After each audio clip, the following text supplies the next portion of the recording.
So this is the Rocket Bunny kit. Fender flares front and rear. The fronts are plus 40. The rears are plus 65.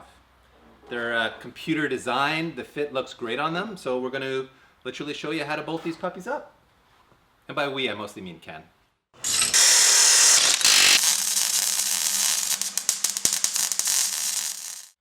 The first thing we're going to install is the rear fenders because this is more involved than the front. Requires cutting and blending in the inner liner. First thing I did was unbolt the rear bumper so you can get access to this little bracket over here. The next thing we're going to do is roughly lay some tape down where the edge of the kit would be because I don't want to scratch this more than I have to, even though I'm going to cut into it. Anyway, so let's do it. Here we go.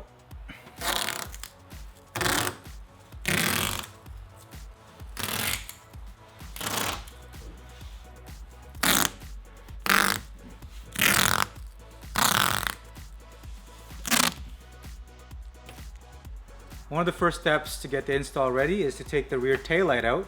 What that does, it lets you to access the bumper so you can pull the bumper cover off.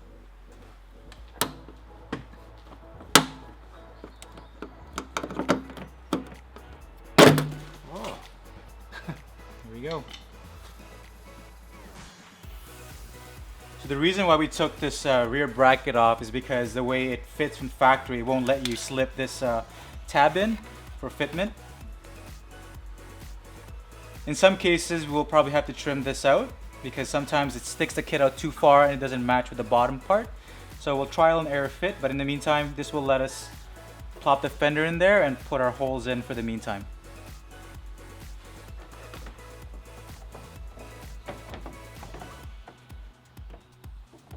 And you can see how the tab pushes the rear bottom section of the bumper out. So the next step is to actually drill holes into the fender so we can use Cleco pins and locate the fenders onto the fender. The little mod we picked up from our friend Nakai-san is this little styrofoam rubber piece. That way when you're pushing through a painted fender, in case you go too far in, you won't scratch the paint. Here we go.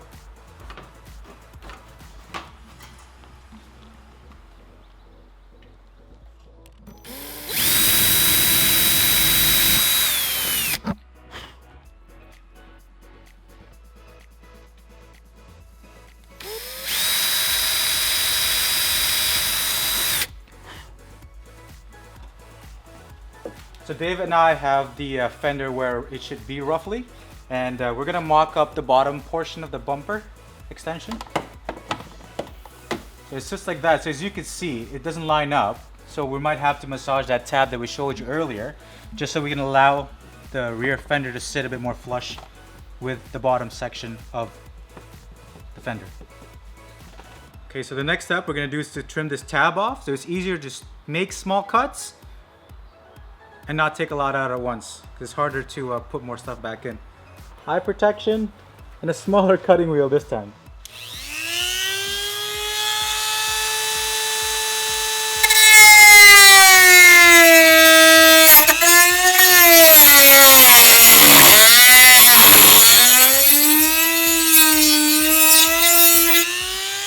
So now that we trimmed that tab to where we're happy where the fender is sitting, I've enlisted my associates to help. This is Mike.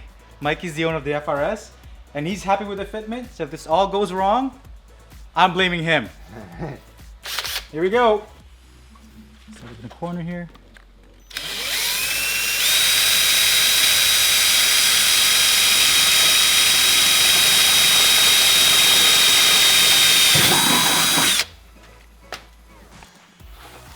Got our trusty Cleco pins here again. That's one. Mikey, all right? And that looks good.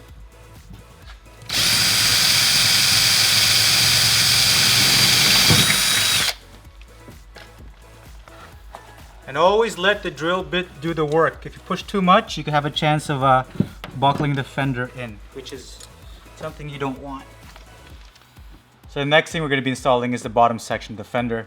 So what I did was to temporarily vice grip this together so we can get the line lined up properly, and then we drill some holes.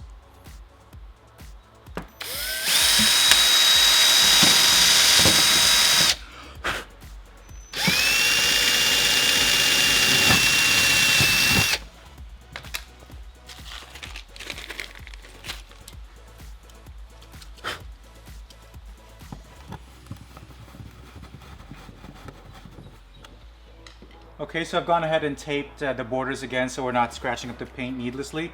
And because of the shape of this fender, how it goes in here, this is where I've just marked where the factory metal is going to be cut out to make room so it sits flush. So I'm going to be using a cutoff tool, and because I learned my lesson from the last time, I have very thick, heavy gauge gloves and a face mask. Still no guard though.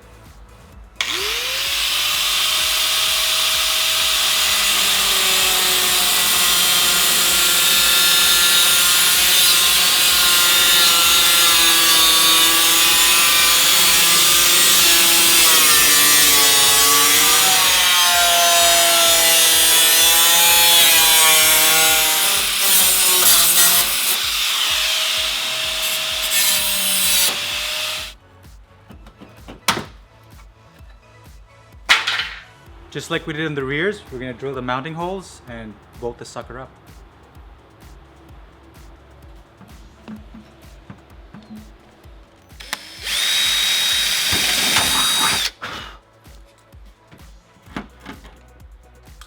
So we concluded by installing the front lower portion of the fenders, and that pretty much buttons it up for the front section. The only thing left to do is to modify and trim the existing splash guard to keep everything dry back in the fender. Now we're going to move to the rear fenders and actually cut and section it for more suspension clearance. Now we come to the part of the build where we are going to be cutting and sectioning the rear fender to allow more clearance for the wheels and tires.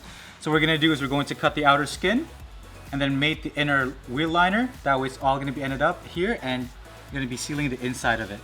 In FRSs, the lower lip and the inner skin are joined together by seam sealer and adhesive. But for our purposes, it's going to be easier just to cut the outer skin here so that we can pop this out and you'll see the inner skin. Let's get to it.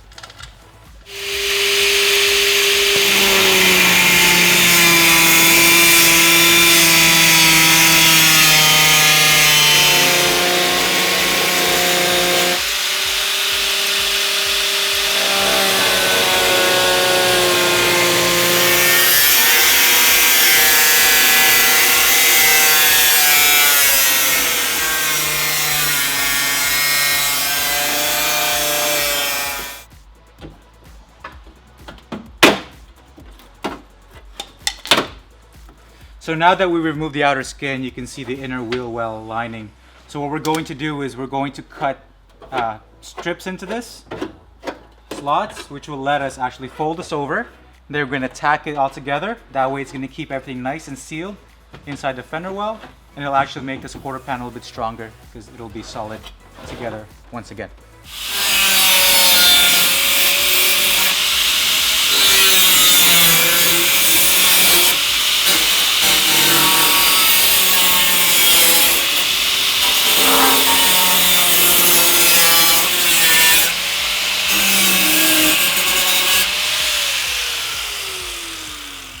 Now we're going to fold the inner liner to the outer liner and tack weld them together.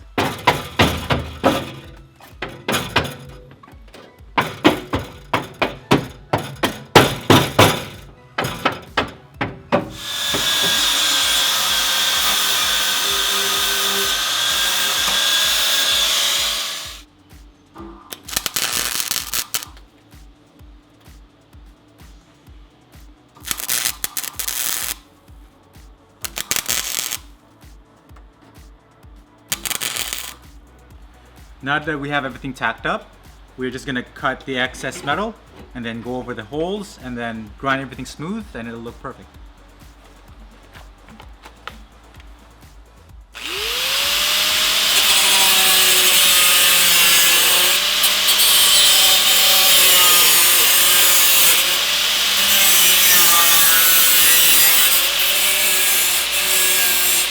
Last step is just to grind everything. It doesn't look pretty, but once you grind everything and put sealant on it, it'll look pretty good.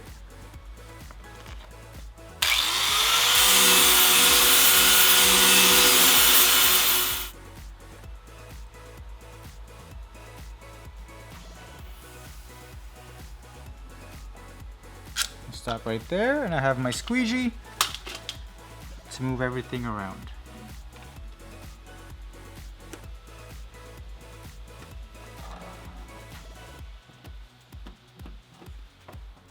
Now that we have the fender all sealed up and it's set, last step is to rivet on the fenders. I'll get the help of Senor Dave Pratt to hold this for me. Indeed. I'll rivet it on. All right. Okay, we'll try to line up the bottom because this bottom part was the hardest part. Okay. Like before. I did put a dab of sealant in each hole prior to putting the rivets in, just to add a little bit of extra security and water tightness, prevent some rusting. Can't speak today.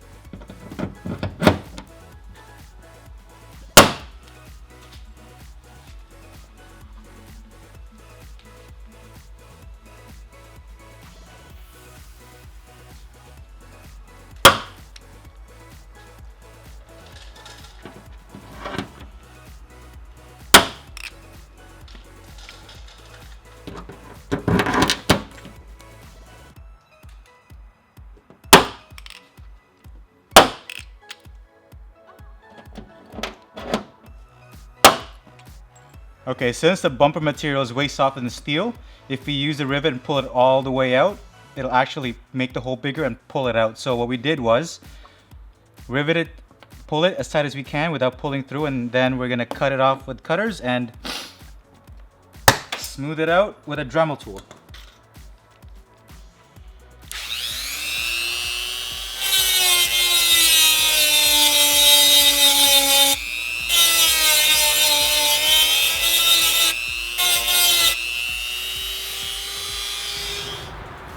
And this concludes the installation of the Rocket Bunny kit on this FRS. Yeah, Ken, I'm glad I could be so much help. I turned a lot of wrenches on this one, as you guys saw, and all we have left to do really is to either put a custom wheel on here with the correct offset or order some wheel spacers to space these out so they're nice and flush with the fenders, and you'll be fully rocket bunnied. Mm-hmm.